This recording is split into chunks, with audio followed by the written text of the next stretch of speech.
Hello, today we will guide you through how to download Zoom backgrounds. To get started, open your preferred web browser. This can be any browser you normally use, as long as it allows you to search the web and save images. Once the browser is open, go to the search bar so you can begin looking for Zoom's virtual background options. Next, type in Zoom virtual background and run the search. This should bring up a list of results related to Zoom's official background collection. Using this search phrase helps you quickly find the right page instead of browsing through the Zoom website manually. When the results appear, look for the official Zoom result and click it. It's important to choose the official source so you're viewing backgrounds that are designed for Zoom and are likely to be the right size and quality.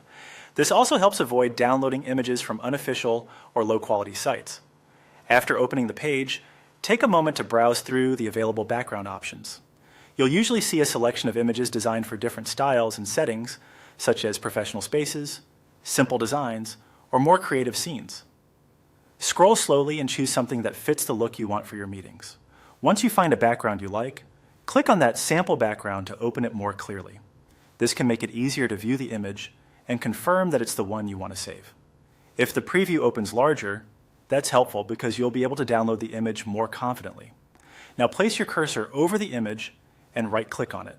This will open a menu with several options related to the image.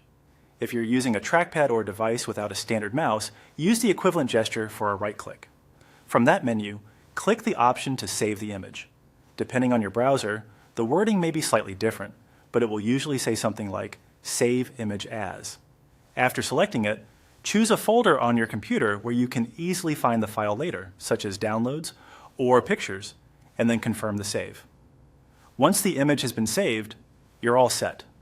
A helpful tip is to keep your downloaded backgrounds in one folder so they're easy to locate when you want to upload them into Zoom later. This makes switching backgrounds faster before meetings and helps keep your files organized. That's it for downloading a Zoom background. Thanks for following along.